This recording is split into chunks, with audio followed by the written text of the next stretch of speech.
मागणी सर जय माता दी की साथ रानी लक्ष्मी कुमारी चुंडावत की बहुत सारी पुस्तकों में से एक पुस्तक का नाम है राजस्थान की प्रेम कथाएं। इसके अंदर लगभग 14-15 कहानियां हैं, जिसमें से पहली कहानी का नाम है महेंद्र और मुमल की प्रेम कहानी। तो मैं तुम्हें महेंद्र और मुमल की प्रेम कहानी सुनाऊंगा, तो सुनो। गुजरात के हमीर जडेजा का विवाह सिंध के अमरकोट राज्य की सोडी जी से हुआ। मतलब पाकिस्तान में पड़े थे सिंध, जहाँ से अमरकोट, वहाँ पर होता सोडा राजपूत, ठीक है ना। तो वहाँ पर को गुजरात को जो अमीर सो ना, जहाँ को विवाह हुई वहाँ पर। एक बार वह अपने ससुराल आया। उसका साला मेंद्रा उसका हम उम्र था, मतलब दोनों लगभग उम्र बराबर दोनों की। दोनों एक साथ घोड़े चढ़ते, शिकार खेलते, चौपड़ पासा फेंकते, दावते खाते और मौज करते। दोनों एक साथ घोड़ा पर चढ़े रहते, शिकार खेल बचाओ चा बढ़िया मौज करे था। दोनों में बड़ी दोस्ती, बहुत प्यार, और सुबह से शाम तक एक दूसरे के साथ रहते थे। मतलब दोनों में बढ़िया दोस्ती थी, बढ़िया प्यार छो, और सुबह से शाम दोनों एक साथ ही रेवचा। समझ जाऊँ तो ना। हाँ। अमीर को ससुराल आए काफी दिन हो गए। उसने अपने ससुर विसल देव से अर्जी की। मतलब अमीर ने कहा जब बहुत सारा दिन हो गया सासरा में आया, तो फिर उन्हें एक दिन का ससुर जी सुखी, अब मुझे वापस गुजरात जाने की इजाजत दे, मैं नबी मांगो वहाँ जा पूछा गुजरात वापस। विसल देव ने कहा जमाई साहब अभी अभी तो आप पधारे ही हैं, थोड़े दिन और विराजो। तो विसल देव जी ने की ससुर जी ने, भाई जो ऐसा बाल थे आए तो थोड़ा दिन और रुको, इसी बहाने मेरी बेटी को उसकी माँ के पास कुछ और दिन रहने को मिल जाएंगे। भाई भाई ने कहा भाई हमारी बेटी को की मम्मी के पास में रह होगी, देश से आए बहुत दिन हो गए हैं, और फिर बेटी तो पराया धन होती है, आगे पीछे उसे ससुराल ही जाना पड़ेगा, उम्र पर तो यहाँ रह नहीं सकती। मतलब जो मैं जडेजा कह रहे कि भाई कह बेटी तो कह रहे हो पराया धन, उन्हें आगे पाछे कहाँ जाने पड़ेगा ससुराल। 4-6 महीने में फिर आ जाऊंगा, 4-5 महीना फिर वापस आ जाऊंगा। ससुराल तो आते जाते रहना चाहिए, वहाँ जमकर बैठना अच्छा नहीं होता। मतलब ससुराल तो आता जाता रहे चाहे एक, मतलब वहाँ जम न बैठ को चाहे सासरा में। अमीर ने हाथ जोड़कर अर्जी की। अमीर हाथ जोड़कर बोले किसू ससुर जी सु, जैसी आपकी मर्जी, पंडित जी से रवानगी का अच्छा मुहूर्त निकलवा कर आपके पधारने का दिन तय करवा लेता हूँ। तो विष्णु देव जी कह रहे भाई जैसे ताकि मर्जी वो पंडित जी पूछ भाई बढ़िया से मुहूर्त निकलवा और ताकि पदार्थ बाकी को धन तय करवा ले मुझे। दिशाशूल को टालते हुए पंडित जी ने रवानगी का मुहूर्त निकाल दिया। अमीर ने महेंद्रा से कहा साले जी आप भी हमारे साथ पधारो, आपको मेरे गले की सौगंध। मतलब अमीर कह रहे थे महेंद्र से वो का साड़ा को नाम था महेंद्र, भाई तान हमारे गला की सौगंध, भाई दिमाग साथ चलो, ज्यादा नहीं तो चाहे तो 2-4 दिन ही रुकना, लेकिन आपको मेरे साथ चलना पड़ेगा, और ज्यादा दिन न रुका तो 2-4 दिन तो चालू से साथ में। बहन ने भी भाई से चलने की जिद की, बहन ने भी की। महेंद्रा ने सोचा बहन बनो ही इतना कह रहे हैं तो गुजरात तो जाऊंगा नहीं, 2-4 मंजिल तक छोड़ आऊँ, 2-4 थोड़ा सा कदम था छोड़ आऊँ। आगे आगे सामान लदे ऊँट, उनके पीछे सोडी जी का रथ जिसमें नागौरी बेल जुते थे। आपने कहा था नागौर का बेल बहुत फेमस है, नागौर जिला में बेल बहुत फेमस है, मतलब वहाँ का मुकाबला कोई बेल ही कोई नहीं। उसके पीछे घोड़ों पर चढ़े अमीर के साथी, और सबसे पीछे हमीर और महेंद्रा बात करते हंसी मजाक करते अपने अपने घोड़ों पर सवार हुए। तो वहाँ का पाचक आए थे हमीर और महेंद्र दोनों बात करता करता आराम से हंसी मजाक करता हुआ घोड़ा पर सवार होता जरा सा। काफिला रवाना हुआ, दर मंजिल दर कूच। लोदरवा गांव से 8-10 कोस दूर काफिले ने पड़ाव डाला। मतलब लोदरवा पड़े जैसलमेर में प्रेजेंट टाइम पर, तो वहाँ पे है ना कहे वहाँ से थोड़ी सी दूर 8-10 कोस दूर, मतलब एक कोस में 3 किलोमीटर रोज, ठीक है ना। तो 8-10 कोस दूर है ना कहीं डाले पड़ाव डाले रेपा के लिए, हाँ डेरा। अच्छा जंगल, चारों ओर हरियाली, कहीं मोर बोल रहे, कई हिरण चल रहे, कई खरगोश झाड़ियों में कूद रहे। मतलब बयान देखी भाई बढ़िया तो हरियाली च, बढ़िया मोर बोल रहे थे, और बढ़िया हिरण वगैरह चल रहा है, और झाड़िया में खाए खरगोश। महेंद्रा ने अमीर से कहा कल तो मैं वापस लौटूंगा, बड़ा अच्छा जंगल है, चलो आज आखिरी शिकार हो जाए। फिर महेंद्र ने की अमीर जी सो भाई मैं खाल तो वापस जाऊंगा, भाई बड़े शानदार जंगल से, तो चलो एक बार आखिरी शिकार कर लो जब आंसू फले। अमीर ने कहा आपके गुजरात नहीं चलने की बात तो मेरे नहीं जमी, लेकिन शिकार की बात 16 आने जम गई। चलो पहले शिकार खेल ले फिर आपके साथ चलने की बात करेंगे। भाई ताकि गुजरात जबा की बात तुम्हारे जमी को ना, पर शिकार खेलवा की बात तो जम गई, पर पहले शिकार खेलना फिर बाद में क्या करेंगे, फिर बाद में चालबा की बात करेंगे। दोनों ने हाथ में कमान लिए, तरकस में तीर डाले, तरकस से घोड़े पर चढ़े और शिकार करने निकल गए। घोड़ों के पैरों की आवाज सुन एक काला हिरण चौंककर झाड़ी से निकला और भागा। दोनों जवानों ने अपने घोड़े हिरण की पीछे दौड़ा दिए, आगे आगे हिरण पीछे पीछे घोड़े। हिरण अपनी जान बचाता आड़ा टेढ़ा भागता, घोड़े उसके पीछे सवारों का दिशा और फासले की और ध्यान ही नहीं। हिरण का पीछा करते करते एक नदी के किनारे आ पहुंचे। नदी शांत बह रही थी, हिरण जान बचाते तैरते हुए नदी के बीच में जा पहुंचा। बाप हिरण भी काय करता भागी भागी खूब भागी बेचारा। अमीर ने कहा बेचारे ने जल में शरण ली है, अब क्या मारना। फिर अमीर ने की महेंद्र सो बापड़ा ने काय में शरण ली से आने में शरण ली सब काय मारा इन्हें। शिकार छोड़ दोनों सवार इधर उधर देखने लगे। नदी के पास उस पार एक बाग लगा हुआ था, मतलब वहां देखी भाई नदी के पास एक बाग जिसे फूलों की सुगंध आ रही थी और बाग के बीच एक ऊंची मेढ़ी झरोखेदार थी। अमीर ने कहा कितना सुहाना स्थान है, देखते ही तबीयत प्रसन्न हो गई। महेंद्र ने कहा आपने ठीक कहा, लेकिन इस इलाके में और ऐसा स्थान? सौदागरों के मुंह से तो अरब में इस नकलिस्तानों की चर्चाएं सुनी है, लेकिन अपने पड़ोस में नकलिस्तान के बारे में तो कभी नहीं सुना। हिरण का पीछा करते करते दोनों ही सवार पसीने में सरोवर हो रहे थे। घोड़े की नाकों में उनका सांस नहीं समा रहा था। सोचा नदी पार कर बाग में जा पसीना सुखा ले, घोड़ों को विश्राम दे। दोनों ने अपने घोड़े नदी में उतार दिए। घोड़ों के घुटने घुटने तक पानी, आराम से नदी पार कर गए। बाग में जा सवार घोड़ों से उतरे, पसीना सुखाने लगे, हाथ मुंह धोए और आपस में बातें करने लगे। कितना सुंदर बाग है, मतलब बाग में देख लो तो दिल गार्डन गार्डन हो एकदम पोच में नगारो और बाता मुकारो बड़े लागे छे। तो उकारा बरदारो थे भी मेढ़ी भी सुंदर है और वो भी कितनी मंजिली, 2 मंजिली। यह मेढ़ी किसकी हो सकती है? किसके मन में आई कि यहाँ मेढ़ी बनाए? दोनों सोच रहे किसी राजा की होगी, शिकार खेलने आता होगा तो रात को यहीं रुक जाता होगा। दोनों सोच रहे बिल्कुल सुनसान, शायद ही कोई इसमें रहता होगा। रखवाला भी गांव की तरफ चला गया दिखता है। नीचे आवाज सुन मुमल ने मेढ़ी की जाली में से नीचे झाँका, मतलब मुमल ने देखो नीचे 2 खूबसूरत जवान अपने अंग रखे खोल पसीना सुखा रहे थे। दोनों ही एक दूसरे से बढ़कर गर्दन पर लटके लंबे काले बाल, बाहों तक तनी हुई मुच्छे, यहाँ तक चौड़ी छाती, मासल बुझाए, जरूर कोई अच्छे घर के राजपूत होंगे, शायद रास्ता भूल इधर आ निकले हैं। मुमल ने अपनी दासी को बुलाकर कहा नीचे जा, नौकरों से कह इन सरदारों के घोड़े पकड़े, शायद रास्ता भूल इधर आ निकले हैं। इनके रहने का इंतजाम करा, इनकी खातिरदारी करा, बड़े यहाँ को कहा इंतजाम करो, एकदम खातिरदारी करो शानदार। मुमल के नौकरों ने हमीर और महेंद्रा के घोड़े पकड़े, ठहरने का स्थान बताया, उन्हें भोजन कराया। मुमल की एक सहेली ने आकर पूछा आप सरदारों का विराजना कहाँ है? यहाँ किसे पधारना हुआ? बैठे कहाँ बैठा उठी करो खान बैठे यहाँ कैसे आया? अमीर बोला यह तो अमरकोट के राणा बिसल देव सोडा का बेटा महेंद्रा है, मुझे गुजरात का हमीर जडेजा कहते हैं। मैं अपनी ससुराल अमरकोट आया था। दोनों शिकार खेलते खेलते रास्ता भटक गए। तुम बताओ तुम किसकी सहेली हो, किसकी नौकरानी हो, और हम किस सुलक्षणी के मेहमान हैं? अब अमीर बोल रहे थे भाई मैं कैसे सुलक्षणी का मेहमान था और भाई ते की सहेली से। क्या आपने कभी मुमल का नाम नहीं सुना? अब वह बताइए कि सहेली नौकरानी, उसकी चर्चाएं नहीं सुनी? मुमल जिसकी ख्याति सारे मार्ड मतलब जैसलमेर देश में फैली हुई है, जिसे सब जग प्यारी मुमल के नाम से जानते हैं, जिसके रूप से यह सारा देश महक रहा है। मतलब पहली जो रियासत रच ना माने देश माने था अपना अपना, जैसे आप बूंदी जीरो से ना तो पहले एक है बूंदी रियासत थी, तो एक है पूर्व बूंदी का जो देश जैसे कोटा बूंदी जलावाड़ बारा यूं शामिल थी। यहाँ पर राजाओं को सारी शासन से तो ये उदसी ना भी कहीं को अपन हाडोती क्यों चाहिए। तो जैसे मारवाड़ में 4-5 जिला, तो वो एक है पूर्व मारवाड़ का रियासत थी, तो मारवाड़ पूरे देश से ओशियान से तो जैसलमेर एक आई थी रियासत, तो जैसलमेर एक आई जो देश, जिसे सब जग प्यारी मुमल के नाम से जानते हैं, जिसके रूप से यह सारा देश महक रहा है, जिसके गुणों का बखान यह कल कल करती काग नदी गा रही है। यह मुमल की मेढ़ी है और मुमल अकेली अपनी सहेलियों के साथ यहाँ रहती है। यह कह सहेली चली गई, मतलब बतनों खेत चली गई। तो जिमन का थाल उठाने नहीं आया, बोला सरदारों आप मुमल के बारे में क्या पूछते हो? उसके रूप और गुणों का तो कोई पार ही नहीं है। अब ना थाल उठा पाए ना खड़ बाद में तो उन्हें क्यों दुनिया से वो तो गुणा को कहे रूप को कोई पार ही कोई ना, गुणा को और रूप को तो कोई अंत नहीं है। वह शीशे में अपना रूप देखते हैं तो शीशा टूट जाता है। देखो कतई सुंदर मतलब कांच जालीदार जिसमें कांच टूट जाओ। श्रृंगार करके नीचे बाग में आती हैं तो चांद बादलों में छिप जाता है। मतलब जब श्रृंगार कर बड़े मेकअप करने चाहो ना तो चांद दिखाई से बादलों में छिप जाओ।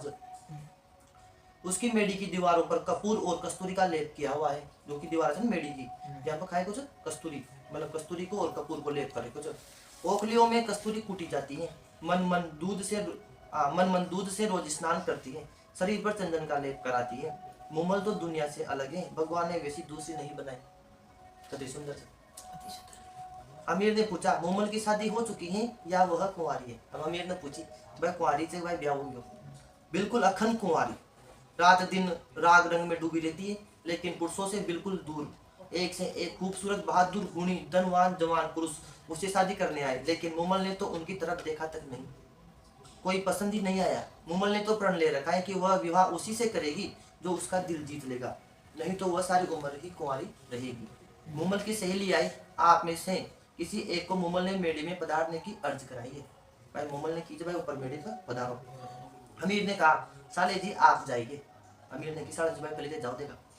तो महेंद्रा ने कहा नहीं पहले आप पधारिए। तो महेंद्रा जी ने की भाई नहीं ते जाओ जी दस गया आपने। तो अमीर ने सापे के पेच ठीक किए, इत्र लगाया, कमर में तलवार लटकाई, मुच्छों पर बट लगाया, सहेली के साथ वो लिया। आगे आगे सहेली, पीछे पीछे अमीर। मेडी आई, मेडी क्या एक भूल भुलैया। अंदर घुसते ही इत्र केसर कस्तूरी की खुशबू की लपेटे आ रही थी। चौक में पहुंच सहेली ने कहा अब आप भीतर पधारो। वहां सुधार के भीतर जाओ अंदर। अमीर थोड़ा आगे बढ़ा तो सामने उसे एक शेर नजर आया। जैसे अमीर अंदर गयो ना तो जैसे आगे बढ़े दोनों का दिखाई दियो एक शेर। वह उसका रास्ता रोक के बैठा था। दाहिनी ओर देखा तो एक अजगर ने उसका रास्ता रोक रखा था मेडी के अंदर। अमीर ने सोचा यह तो धोखा है, मुमल औरत नहीं कोई डाकी नहीं, उसका काम तो आदमियों को मेडी में बुलाकर उन्हें मारने का लगता है। अमीर उल्टे पांव चौक से बाहर निकल आया। मुमल ने सहेली से पूछा तू जिस सरदार को साथ लाई वह कहाँ गए। सहेली ने कहा मैं तो उन्हें चौक तक छोड़ गई थी, शायद शेर अजगर से डर कर वे वापस बाहर चले गए हैं। अब वो महेंद्र पूछता है कि जीजाजी क्या हुआ, क्या मुमल की सूरत पसंद नहीं आई कि या उसकी आवाज। अमीर जवाब दे। उससे पहले सहेली ने आकर महेंद्र से कहा अब आप अंदर पधारो, मेडी में मुमल आपका इंतजार कर रही है। अब किसू की महेंद्र सो। अमीर बोला हाँ साले जी आप जाओ। महेंद्रा ने अपना अंगरखा पहना और हाथ में बाला लिया। आगे आगे सहेली, पीछे पीछे महेंद्रा। अमीर की तरह ही सहेली ने उसको भी चौक में छोड़ दिया। महेंद्रा आगे बढ़ा तो उसे भी शेर नजर आया रास्ता रोके हुए। महेंद्रा ने उठाकर शेर को बाला मारा। शेर जमीन पर लुढ़क गया। उसकी चमड़ी में भरा हुआ भूसा बाहर निकल आया। अपने मन में मुस्कुराया तो मुमल परीक्षा ले रही है। जैसे हम मारे ना बालो तो जो शेर से सामने दिख रहे तो मैं कहा भूसो बोले तो भूसो बाहर निकल गए। दोनों बड़े खुशी हुई मैं मुमल आपने परीक्षा ले रही है। अजगर में भी भूसा ही भरा होगा। और अब पता लगा कि अमीर क्यों इतनी जल्दी वापस आ गया था। वन पता लगी महेंद्र जी ने भाई अमीर जी क्यों जल्दी आ गया, भाई शेर से डर के पता गया है। उसने भूसे से भरे अजगर के अपनी तलवार से टुकड़े टुकड़े कर दिए। महेंद्रा आगे बढ़ा। अगले चौक में उसे पानी भरा हुआ मिला। ऐसा लगता था कि पानी बहुत गहरा है। महेंद्रा ने सोचा कि इसे तैरकर पार करना चाहिए। पानी की गहराई जांचने के लिए उसने पानी में अपना बाला डाला। बाला डालते ही खट की आवाज आई। महेंद्रा समझ गया कि पानी नहीं कांच का बना परस है। सामने उसे ऊपर चढ़ती सीढ़ियां नजर आई। महेंद्रा कांच का बना परस पार कर खटखट करता सीढ़ियां चढ़ सीधा मुमल की मेड़ी में जा पहुंचा। आगे मुमल खड़ी थी। उसे देखते ही महेंद्रा ठिठक गया। ऐसे लग रही थी जैसे काले बादलों में बिजली चमकी हो। एड़ी तक लंबे काले बाल मानो काली नागिन सिर से जमीन पर लौट रही हो। चंपे की डाल जैसी कलाइयां, बड़ी बड़ी आंखें, मद भरे प्यालों जैसी, तपे हुए कुंदन जैसा रंग, वक्स जैसे किसी सांचे में डाला गया हो, पेट जैसे पीपल का पत्ता, अंग अंग में जैसे मधु उफन रहा हो। महेंद्रा के मुंह से निकल पड़ा न किसी मंदिर में ऐसी मूर्ति होगी और न किसी राजा के रणवास में ऐसा रूप आया होगा। महेंद्रा तो ठगा सा रह गया। देखो कितनी सुंदर मुमल के मुंह पर उसकी आंखें गड़ी तो ऐसी गड़ी कि मुमल के ही में जाड़ी। नैनों की भाषा नहीं समझते, मन को मन तुरंत पहचान लेता है। महेंद्रा सोच रहा था विधाता ने क्या रूप सिरजा है। मुमल मन में करी थी क्या तेज है नैन क्या खंजर है, चलाओ ना नैनों से बाण पे। मुमल की पलके नीचे झुक गई पर आंखें चुगली खा गई। कहीं यही तो वह नहीं जिसको मन में संजोए बैठी हूँ। मुमल उठी, 2 कदम आगे बढ़ स्वागत किया। महेंद्रा को लगा अंशनी तो नहीं आ गई मानसरोवर से कही वहाँ आ गायनों को स्वागत कर बकान तो उन लागे भाई अंशनी तो नहीं है मानसरोवर में भाई स्वागत कर बकान। लाल पतले होठ हिले पधारिये विराजिये। महेंद्रा को लगा जैसे मीणा के तारों को अंगुली छू गई हो। मुमल ने तो महेंद्रा को केवल बातें करने उसके देश की बातें पूछने बुलाया था, पर वह तो भूल गई कि क्या पूछे। आने से पहले महेंद्रा ने भी सोचा था कि वह मुमल से क्या क्या बातें करेगा। मुमल ने तो ओनली बात कर बखान बुलाया जो भाई कहाँ सुनाया वगैरह या कर लिया। वह भी भूल गया कि क्या बातें करनी है। महेंद्रा ने 2 कदम आगे बढ़ाए। मुमल ने हाथ फैला उसका स्वागत किया। रात ढलने लगी, तारे छिपने लगे, आकाश में सूरज की सिंदूरी दिखने लगी। चिड़िया चहकी। मूमल और मेंद्रा को पता ही नहीं चला कि कब रात खत्म हो गई और कब सुबह सूरज निकला। उधर अमीर को रात भर नींद नहीं आई। मेंद्रा अभी तक नहीं आया। रात भर ही नींद आई अमीर ने। तो भाई मेंद्रा हाल लेकिन आया, साढ़े 7 हाल लेकिन आया। कहीं उस डाके ने तो उसे मार तो नहीं दिया। भाई कतो डाके न मारते हुए एक तो, क्योंकि तो पहले डर पर बाहर आ गया था ना, शेर नजर नहीं आना देखकर।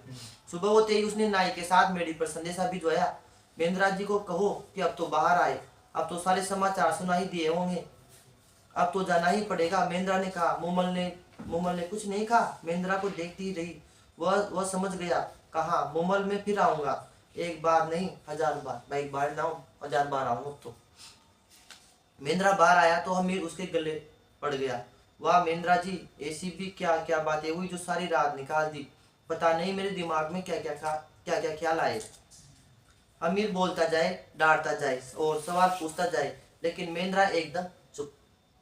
उसे तो मूमल के अलावा और कुछ दिखाई नहीं दे रहा था। मूमल की आवाज के अलावा और कुछ सुनाई नहीं पड़े। वो तो केवल यही कहता रहा, मारी माडे चाहिए मूमल आले ने अमराणे रे देश। मेरी माड देश की मूमल आओ मेरे साथ अमराणे अमरकोट चलो। अमीर बोला, मेंद्रा जी मैंने तो तुम्हें एक समझदार आदमी समझा था, ये क्या हो गया तुम्हें? भाई अमीर बोले, भाई मुझे बहुत समझदार आदमी मानो तो बता काय होगी। मेंद्रा ने कहा, मूमल के नैनों की चोट खाकर कोई जिंदा नहीं रहा। सांप का डसा हुआ आदमी बच सकता है, मूमल की चोट खाया कभी नहीं। भाई कोई सांप खा जाओ ना, अगर कोई डस जाओ सांप उसको तो बच जाए, पर मूमल की कोई चोट खा लेने उसको न बचे। अमीर बोला, क्यों पागल हो रहे हो? ऐसा मूमल में क्या होगा? जैसी दूसरी औरतें हैं वह भी वैसी ही होगी, ज्यादा से ज्यादा थोड़ी खूबसूरत और अधिक होगी। मेंद्रा ने कहा, आपने मूमल को देखा नहीं इसलिए आप मुझ पर हंस रहे हैं। दोनों सवार अपने घोड़े पर चढ़ अपने काफिले की तरफ चले। अमीर को पहुंचने की जल्दी, सोडी जी उसका इंतजार कर रही होगी। मेंद्रा बिल्कुल निडाल गुमसुम अपने विचारों में, मूमल की याद में, उसके वियोग में खोया हुआ। मतलब मेंद्र ने तो वही वही दिखा मूमल। पड़ाव पर पहुंच अमीर ने सोडी जी को उनके भाई मेंद्रा की दशा बताई। सोडी जी ने कहा, 4-5 अच्छे सरदारों के साथ मेंद्रा को आज ही अमरकोट भिजवा दो। बड़े 4-5 सरदार लोग यहाँ सो, वहाँ के साथ में आज ही खान भिजवा दो ना अमरकोट। अच्छा जवा दो हीरमा। अमीर का काफिला गुजरात की ओर रवाना हुआ और मेंद्रा अमीर के सरदारों के साथ अमरकोट की तरफ। मेंद्रा अमरकोट पहुंचा। दिन तो किसी तरह कट जाता, लेकिन शाम पड़ते ही उसके शरीर में आग सी लग जाती। मूमल ही मूमल नजर आती। जितना अपने मन को समझा था उतना ही ज्यादा उसको मूमल ही मूमल की याद आती। उसे तो एक ही बात, एक ही ख्याल और एक ही धुन, लोदरवे कैसे वापस पहुंचे, मेडी की सीढ़ियाँ कैसे चढ़ूं, मूमल से कैसे मिलूं, अपने घर की दीवारें उसको काटने दौड़ती। मतलब भाई लोदरवा कैसे जावा मूमल से मिलवा। और कोई उपाय समझ में नहीं आया तो उसने अपने ऊँटों को चराने वाले रामू रायका को बुलाया। पूछा, क्या अपने ऊँटों के टोले में कोई ऐसा ऊँट है जो रातों रात लोदरवा जाकर वापस अमरकोट सुबह होते होते आ सके? मतलब उन्होंने ऊँट वाला सुखी रायका सो रामू जी को नाम से भाई कोई ऐसा ऊँट सको जो रातों रात लोदरवा मतलब जैसलमेर चल जाए और जैसलमेर से आ जाए पाछो अमरकोट पाकिस्तान में पड़ते जो बन। रामू ने हाथ जोड़कर, टोले में सबसे बढ़िया चिक्कल ऊँट है, वह यह लंबी मंजिल तय कर सकता है। मतलब उनको नाम से चिक्कल, कोई चित्तल भी जगह उनको नाम चित्तल भी आओ से कोई जगह पर कोई किताब में। चिक्कल चलने में कैसा है, उसकी चाल का तो क्या कहना, ऐसा दौड़ता है जैसे पानी का नाला भरा हो, सवार के पेट का पानी तक नहीं हिलने देता। उसके ऊपर घी से भरा कटोरा लेकर आप बैठ जाओ तो क्या मजाल के एक बूंद भी नहीं चलती। ऊँट की विशेषता बताइए भाई ने। महेंद्रा को कुछ संतोष सा हुआ, बसात आई, आशा की किरण नजर आई।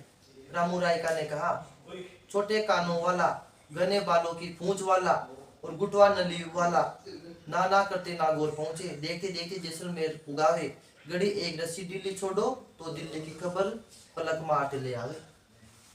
शाबाश, तो चिकल को सवारी के लिए तैयार करके अभी ला। मतलब उन्होंने की विशेषता बताई ऊँट की।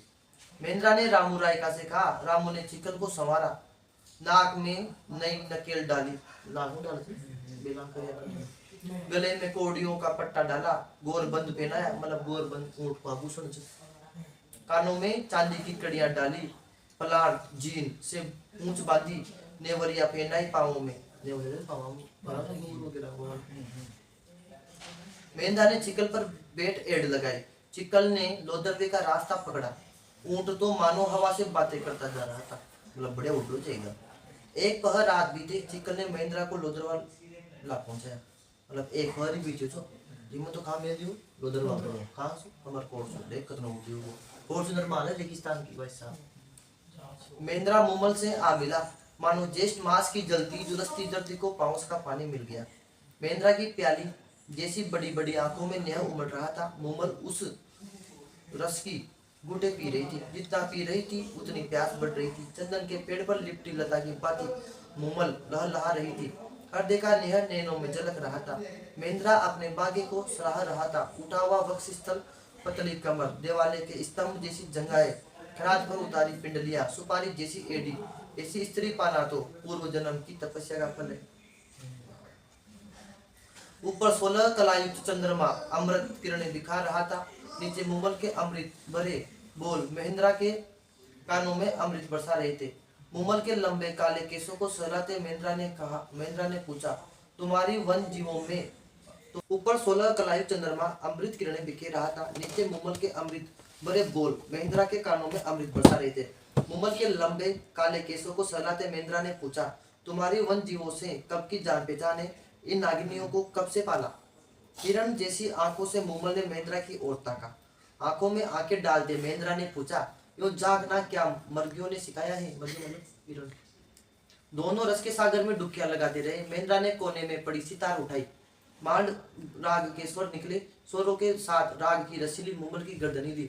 सदे हाथ से ताल दी। गर्दन के झटके के साथ महेंद्रा की आवाज गूंजी, मारी जग मीठी ये मुमल, हाँ ये मारी हरियाली मुमल, मारी नाजकड़ी ये मुमल, हाले तो ले चालू मारे देश।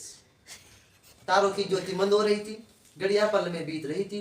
वे तो प्रीत की उस नगरी में बस रहे जहाँ की गर्म लू शीतल मंद सुहानी हो जाती है, जहाँ के कांटों में फूलों की खुशबू आती, पीड़ा में आनंद और हार में जीत का मजा आता है।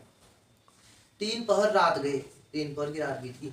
महेंद्रा ने चिकल पर छठ फिर एड़ लगाए तो तारे छिपे। उसके पहले वह वापस अमरकोट में, मतलब सुबह का तारा न छिपे ना जी का पहले अमरकोट। महेंद्रा के लिए तो यह रोज की दिनचर्या बन गई। रात पड़े रामू चिकल को सजा कर ले आता। 1 पहर रात गए, महेंद्रा लोदरवा पहुंचता। उमल की मेड़ी में रहता। 3 पहर गए, वह लोदरवा छोड़ता और मुंह अंधेरे वापस अमरकोट पहुंच जाता। महेंद्रा विवाहित था, मतलब महेंद्रा की शादी होती थी। उसके 7 पत्नियां थी। कितनी? 7। लोदरवा से लौटते ही महेंद्रा अपने सबसे छोटी बहू की मेड़ी में आकर सो जाता। तो सबसे छोटी वाली थी ना जिनकी मेड़ी में सो जाओ। उसकी बाकी 6 पत्नियां छोटी बहू से बहुत ईर्ष्या करती थी। महेंद्रा से मिले उन सबको 7 महीने हो गए। महेंद्रा से मिले वाला सबने के महीना हो गया 7। एक दिन अन्य पत्नियों ने अपनी सास से जाकर छोटी बहू की शिकायत की, हम तो 6 बहुएं बेटी आपके बेटे का इंतजार करती हैं। 7 महीनों से वह हमारे एक भी मेड़ी पर नहीं आए। हर रात वह छोटी बहू के यहाँ बिताते हैं। यह कौन सा न्याय है? मतलब वो 6 न मिल रहे, उसकी सासू शिकायत करी महेंद्र की मम्मी से, तो भाई ये आओ चलो, तो ये छोटी के यहाँ रहे हो तो माँ तो आओगे कौन है यहाँ के पास। तो सास ने छोटी बहू को बुलाकर समझाया, बेटी यह तुम क्या कर रही हो? दूसरी बहुएं भी तो महेंद्रा शादी करके लाया है और वह भी तुमसे पहले बताओ पहले आई तो बात की। उनके पास भी तुम मेरे बेटे को जाने दिया करो, उनका भी तो उस पर हक है।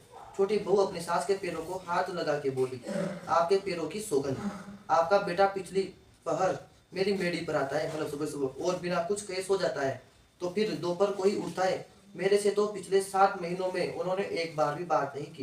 कहाँ जाते हैं, कब जाते हैं, कैसे जाते हैं, मुझे कुछ मालूम नहीं। महेंद्रा की माँ को शंका हुई। उसने अपने पति बिसल देव से सारी बात कही। बिसल देव चालाक चतुर, कहा छोटी बहू से पूछो, जब महेंद्रा आता है तो उसमें कुछ खास बात नजर आती है। महेंद्रा जब रात को आता है तो उसके बाल कुछ गीले नजर आते हैं और बालों में से पानी टपकता है।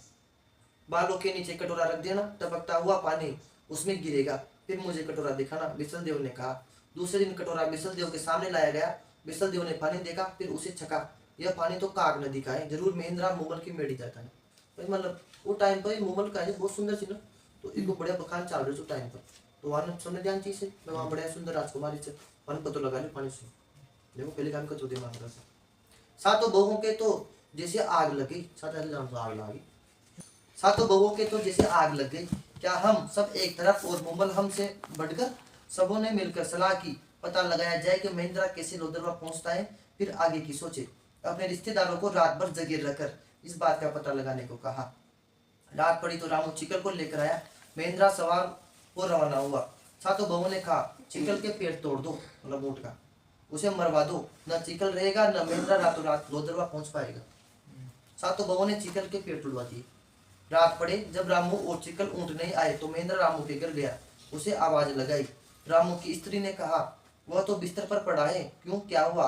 हुआ क्या? आपकी बहू ने उसे आपकी सेवा करने का इनाम दिया। उनके रिश्तेदार चिकल के पेड़ तोड़ रहे थे, इन्होंने उसे बचाने की कोशिश की तो इनकी भी पसलियां तोड़ दी। महेंद्रा को गुस्सा तो बहुत आया, बोला, गजब हो गया, के रामू का इलाज कराओ, सारा खर्चा मैं दूंगा। अरे रामू, क्या चिकल की बराबरी का कोई दूसरा ऊँट नहीं है? चिकल का तो बाबड़ा का पाँव टूटवा दिया, अब चिकल की बराबर का भाई कोई ऊँट चिकल, इनको तो इलाज कराओ पहले, काम को आदमी से यार। रामू ने कहा, है तो सही, लेकिन चिकल जितना सुलझा हुआ नहीं है। भाई चलो से रुकी ना, समझदार को ना। लाल रंग की टोरड़ी, ऊँट की बच्ची, मतलब जिन्हें बोला था ऊँट की बच्ची ने बोला था टोरड़ी, सबसे अलग, टोले में देखते ही पहचान जाओगे। ध्यान रखना, अपना चाबुक ऊंचा मत करना, एक बार चमक जाएगी तो फिर काबू में आना मुश्किल है। इधर उसका मुंह होगा, उसी और भाग पड़ेगी। भाई दीजिए मत चाबुक की, चाबुक और दे बाबू। महेंद्र ने लाल टोरड़ी को जा ढूंढा, प्लान कसा और लोदरवा का रास्ता पकड़ा। चिकल का मुकाबला तो नहीं, लेकिन तेज उससे भी ज्यादा। महेंद्रा को ध्यान ही नहीं रहा, गलती से ने लाल टोरड़ी को गलती से चाबुक ऊंचा कर दिया। फिर क्या था, टोरड़ी चमकी और भी तेज भागी। अंधेरी रात, चिटपुट चींटे गिर रहे थे, रास्ता साफ दिखाई नहीं दे रहा था। थोड़ी देर में महेंद्रा को एक झोपड़ी में दिया जलता नजर आया। उसने सोचा, रास्ते में तो कोई झोपड़ी नहीं आती, जरूर रास्ता भूल गया हूँ। मुश्किल से टोरड़ी को काबू कर महेंद्रा झोपड़ी के पास आया, आवाज लगाई, राहगीर हूँ, रास्ता भूल गया हूँ, कौन सा गाँव है भाई? भाई ये गाँव बाड़मेर है। रास्ता भूल गए, कोई बात नहीं, रात यहीं बिता लो। बाड़मेर का पानी भले ही खरा हो, आदमियों के लिए दिल तो मीठे हैं। झोपड़ी से आवाज आई। उन्हें कि भाई महेंद्र ने पूछी भाई कुछ गाँव से, तो उन्हें कि भाई क्या नाम थे, बाड़मेर में गए थे। तो वहाँ भाई पानी तो खा दो बाड़मेर में, क्योंकि सबसे ज्यादा खारे पानी की गिले वहाँ से बाड़मेर नागौर या तो पे उनकी भाई पर आदमी का दिल तो कहाँ से मीठा से, झोपड़ी में सब आ जाए वहाँ पे। महेंद्रा को तो लोदरवा पहुंचने की जल्दी, जड़ से टोरड़ी को घुमाया। सामने दो रास्ते जा रहे थे, सोचा सीधे हाथ का रास्ता लोदरवा ले जाएगा। लाल टोरड़ी को उसी रास्ते डाल दिया। काफी देर बाद दूसरा गाँव आया। गाँव के कुछ लोग बाहर बैठे चिलम पी रहे थे। टोरड़ी रोक महेंद्रा ने लोगों से गांव का नाम पूछा। गांव का नाम था पुगल। बिलोज के पठान कभी कभी गांव को लूटने आ जाते हैं, इसलिए इतनी रात पड़े हम लोग बाहर फेरा दे रहे हैं। बिलोज में पड़ोसी पाकिस्तान में। महेंद्रा ने सोचा, यह तो गजब हो गया, अमरकोट से बाड़मेर और बाड़मेर से पुगल। लोदरवा का कौन सा रास्ता होगा? अब रास्ता भटक गया तो लोदरवा तो नहीं पहुंच पाऊंगा। वह बोला, भाई लोदरवा का कौन सा रास्ता है? मेरा ऊँट बहुत चमकता है, तुम में से एक पास आकर मुझे रास्ता बता दो। एक बूढ़े ने कहा, किसान तू जवान है, जा जा उठ, ऊँट सवार को उसका रास्ता बता दे। एक बूढ़ा आदमी के भाई तू जवान है, तू उठ, वहाँ रास्ता बताया। कोई रहो जवाब, दयालु आदमी। किसान उठकर महेंद्रा के पास आया, हाथ ऊंचा कर रास्ता बताने लगा तो महेंद्रा ने उसे खींच अपनी टोरड़ी पर बेटा रवाना हुआ। रास्ता बता पाए तो ऊँच उठा रूम उठा टोरड़ी पर। किसान चिल्लाया, ये क्या कर रहे हो? महेंद्र ने कहा, चिल्ला मत, जाने पहचाने डर थी, आते ही तुझे छोड़ दूंगा। अब मुझे लोदरवा का रास्ता बताता चल। किसान रास्ता बताता जाए और महेंद्रा टोरड़ी को भगाता जाए। लोदरवा की जाने पहचाने धरती पर पहुंच महेंद्रा ने किसान को टोरड़ी से उतार दिया। मुमल की मेड़ी में दिया जल रहा था। तीसरे पहर ढल चुका था। महेंद्रा का इंतजार करते करते मुमल की आंख लग गई। मेड़ी में मुमल की बहन सुमल आई हुई थी। मुमल की बहनों का नाम है सुमल। सहेलियों के साथ देर रात तक सुमल ने खेल खेले। खेल में वह पुरुष बनी। उसने पुरुष के कपड़े पहन रखे थे। उन्हीं कपड़ों में मुमल से बात करती करती सुमल भी मुमल के साथ उसी पलंग पर सो गई। मतलब सुमल ने खाएगा कपड़ा पहन रखे था, पुरुष का कपड़ा पहन रखा था। राजेदा होगी तो भी बता दो मेरे सोगी। महेंद्रा मुमल की मेडी की सीढ़ियां चढ़ जल्दी जल्दी उसके पलंग के पास आया। पलंग को देखते ही महेंद्रा को जैसे 1000 बिच्छुओं ने एक साथ काटा हो। मुमल दूसरे पुरुष के साथ सो रही है। जिस मुमल के लिए मैं अपने प्राण देता हूँ वह मुमल ऐसी निकली। जिस मुमल के लिए मैं कोसों से भटकता आता हूँ वह किसी दूसरे पुरुष के साथ सो रही है। ऐसी औरत को धिक्कार है। मतलब उनको तो गलतफहमी होगी, भाई पुरुष के साथ सो रही थी, जबकि वह कौन सी सुमल उनकी बहन। महेंद्रा जिन पैरों आया उन्हें पैरों मेडी की सीढ़ियां उतर टोरड़ी पर चढ़ वापस अमरकोट रवाना हो गया। हाथों हाथी सुबह मूमल की आंख खुली, महेंद्रा के हाथ से गिरा चाबुक उसे उठाई दिया। महेंद्रा आया तो था, लेकिन हे कहा। उसने महेंद्रा को आवाज लगाई, कोई जवाब नहीं। इधर उधर देखा, कहीं पता नहीं। जाली में से नीचे देखा, ऊंट के पैरों के निशान तो साफ नजर आ रहे थे। क्या बात हुई? वह आया पर रुका क्यों नहीं? कहीं नाराज तो नहीं हो गया? लेकिन नाराजगी का कुछ सबब तो हो। नाराज था तो मुझे जगाकर पूछ तो लेता। तरह तरह के ख्याल, तरह तरह की कल्पनाएं मूमल के दिमाग में आई। कमर मचा दे सब। रात पड़ी, दूसरे पहर का समय हुआ। श्रृंगार कर मूमल मेडी की छत पर चढ़ महेंद्रा का इंतजार करने लगी। चांद अमृत बरसा रहा था। छत पर बैठी मूमल की अंगुलियां सितार के तारों पर तिलक रही थी। असल हेताड़ूगर आओ की स्वर लहरी काक नदी की लहरों पर थिरक रही थी। दूर फैले मैदान में गूंज रही थी। पर असल हेताड़ू सच्चा प्रेमी, मतलब हेताड़ू बोले से सच्चा प्रेमी कजन बता देता ये तारियों से कजन कोई आदमी भी बता देता है प्रेम से। हेताड़ू नहीं आया। आ गया हूं कि आवाज नहीं आई। भाई मुंह आके जी की आवाज नहीं। एक दिन, 2 दिन, 10 दिन, 20 दिन नहीं आया। मूमल असल हेताड़ू को आवाज देती, थक कर पड़ जाती। मिस्री के कुंजा जैसे मीठा महेंद्रा कहाँ है तू। देखो अब सितार के तार गाते नहीं, रोते थे। तारे मूमल रानी रे उदास, मूमल रो बुलाओ रे। असल हेताड़ू मारे घर आओ, तारा बिना रे दर्दी धुंधली। डरती धुंधली दिखाई देती, फीकी आंखों से मार्ग देखा करती। ईंतर के कूपे काग नदी में उड़ेल दिए, दर्पण पर पर्दा डाल दिया, खाना पीना छोड़ दिया, सिर में तेल डाले महीनों हो गए। कंचन जैसी काया काली पड़ने लगी।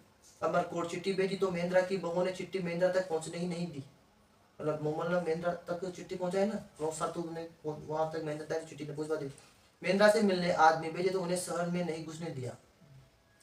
आखिर मूमल का एक गाना गाने वाला डोली किसी तरह वेश बदलकर, झूठ बोलकर, इनाम देकर महेंद्रा के महल के नीचे पहुंच गया। रात पड़े, उसने मांड राग में गाना शुरू किया। तुम्हारे बिना सोडा राण यह धरती धुंधली, तेरी मूमल रानी है उदास, मूमल के बुलावे पर असल प्रियतम महेंद्रा अब तो घर आओ। महेंद्रा का दिल नहीं पसीदा। उसे तो मूमल के पलंग पर सोया हुआ दूसरा पुरुष ही नजर आए। डोली तो नौकर के साथ कहला भेज, मूमल से कह दो कि मैं रूप का लोभी जरूर हूँ, लेकिन वासना का कीड़ा नहीं हूँ। मैंने अपनी आंखों से उस रात उसका चरित्र देख लिया है, जिसके साथ उसकी घनिष्ठता है। अब वह उसी के साथ रहे, मेरा अब उससे कोई संबंध नहीं है। डोली ने जाकर मूमल को सारी बात सुनाई। मूमल के पैरों के नीचे धरती खिसक गई। अब समझी कि महेंद्रा क्यों नहीं आया। अब उनको समझ में आया महेंद्र क्यों ना आया। सपने में भी मूमल ने नहीं सोचा था कि उसे ऐसा कलंक लगेगा। सपना हमने सोची भाई आपने कलंक लग गया। मूमल रथ में बैठ अमरकोट पहुंची। रथ तैयार करे मूमल को ऐसा। महेंद्रा को समाचार भेजा, एक बार मिल लो, मेरी बात सुन लो, आपके दिल का बहम निकल जाएगा। मैं कलंकिनी नहीं हूँ, आपके सिवाय मेरा किसी और से कोई संबंध नहीं है। मतलब एक बार वहां की भाई एक बार मुझसे मिल लो, एक बार तक बहम निकल जाओ मिलवा सो। महेंद्रा ने सोचा शायद मूमल पवित्र है, मुझे गलतफहमी हो गई। तो महेंद्र ने सोची भाई मूमल पवित्र है, मुझसे कैसे गलती होगी। मूमल को कहलाया, मैं तुमसे सुबह मिलने आऊंगा। मूमल को आशा बंधी।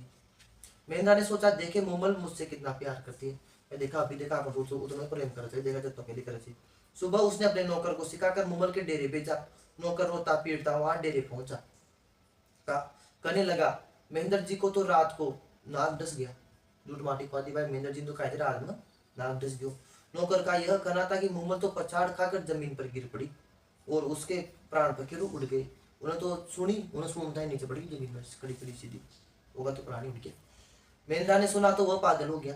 जब बुआ ने की ना जा नौकर ने की ना भाई जैसे की बात सुनी भाई उन्हें नाक डस गयो तो वह तो कड़ी कड़ी पड़ गई मर गई तो पागल हो गया। मैंने सुनता है सारी उम्र हाय मूमल मारी प्यारी मूमल करता फिरता रहा। वो बाल तो पागल होगी जी के बाद भाई मूमल मारी प्यारी मूमल करते रहेगी।